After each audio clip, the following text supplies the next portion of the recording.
Israel కానీ US కానీ with in 1-2 weeks లో క్లోజ్ చేసేటట్టు చూస్తున్నారు. కానీ ప్రొలాంగ్ వార్ అయ్యేటట్టు ఉంది. ఇది వరకు కూడా చూసాం. ఇజ్రాయెల్ ఇరాన్ జరిగిన వార్ 12 days లోనే 13 days లోనే అయిపోయింది అది. సో అలా చేద్దామని చూస్తున్నారు. కానీ 1-2 వీక్స్ లో అక్కడ రిజైన్ చేంజ్ చేయలేకపోతే టెంపరీ ట్రూస్ మళ్ళీ ఏదో ఒకటి తీసుకుని వస్తారని అనుకుంటున్నానండి. ముఖ్యంగా చూడాల్సిన అంశాలు ఎవరి స్ట్రెంగ్స్ వాళ్ళకు ఉన్నాయి ఇక్కడ. ఎందుకంటే ఇరాన్ వాళ్ళకి మ్యాన్ పవర్ బేస్ చాలా ఎక్కువ ఉంది. బాలిస్టిక్ మిసైల్స్ ఉన్నాయి అంటున్నారు. అంటే అదొక 2000+ మిసైల్స్. దాంతో పాటు చైనా వాడు ఇచ్చిన మెటీరియల్ ని వాడు ఇంకా మ్యానుఫ్యాక్చరింగ్ యూజ్ చేస్తున్నారని అంటున్నారు. ఇంకా ఒక ప్రాక్సీ నెట్వర్క్ ఉంది వాళ్ళకి. యెమెన్ లో హౌతీస్ కానివ్వండి, లెబనాన్ లో హెజ్బుల్లా. సో ఈ నెట్వర్క్ ఒకటి ఉంది. ఇంకా స్ట్రెంగ్త్ వచ్చేసరికి వాళ్ళకి ఈ మౌంటైనస్ టెరెన్స్, ఇది వరకు కూడా చెప్పాం, న్యాచురల్ వాల్స్ వాళ్ళకి అది సేవ్ చేస్తూ ఉంటుంది. ఇంకోటి స్ట్రైట్ ఆఫ్ హార్ముజ్, దాన్ని ఎక్కడైతే ఆయిల్ సప్లై కంట్రోల్ చేసేటట్టు. అది కాకుండా వీళ్ళకి డ్రోన్ టెక్నాలజీ, ఇందాక సార్ చెప్పినట్టు నావెల్ వైపు చాలా స్ట్రాంగ్ ఉన్నారు. ఫాస్ట్ బోట్స్ ఉన్నారు. సైబర్ వార్ఫేర్ లో కూడా ఇరాన్ వాళ్ళు చాలా స్ట్రాంగ్ ఉన్నారు. వీక్నెస్ వచ్చేసరికి ఏంటంటే ఎకానమీ పరంగా చాలా కష్టంగా ఉన్నారు.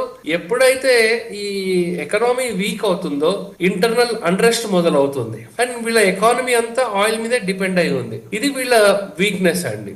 యుఎస్ వాళ్ళది చూసుకుంటే ఏంటంటే టెక్నాలజీ, కన్వెన్షనల్ డామినెన్స్ ఒకటి ఉంది. వరల్డ్ లో టాప్ మిలిటరీ ఈ స్టిల్ ద యుఎస్. ఎకానమీ వాళ్ళకి even now global currency is dollar. So అందు గురించి ఆ ఉండే అడ్వాంటేజ్ వాళ్ళకు ఉంది. ప్లస్ ఇజ్రాయెల్ వాళ్ళకు ఉండే ఈ మొసాద్ నుంచి ఇరాన్ లోనే వాళ్ళు వెళ్ళి కొట్టేయగలుగుతారు వాళ్ళ ఏజెంట్స్.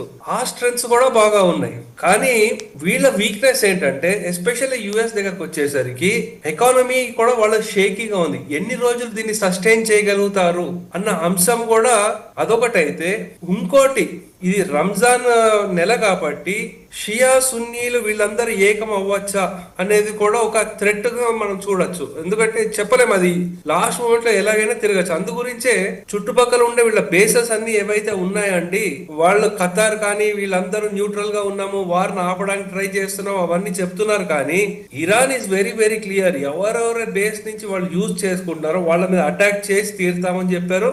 నేను అనుకోవడం సౌదీ మీదనో లేకపోతే యుఏ మీద ఆల్రెడీ అటాక్ కూడా చేశారు. సో అందు గురించి ఒక్కొక్కళ్ళకి ఈ స్ట్రెంగ్స్, వీక్నెసెస్ ఉన్నాయి, థ్రెట్స్ ఉన్నాయి. దాంతో పాటు ఎకనామిక్ ఇంపాక్ట్ ఏంటంటే వరల్డ్ వైడ్ ఉండబోతోంది.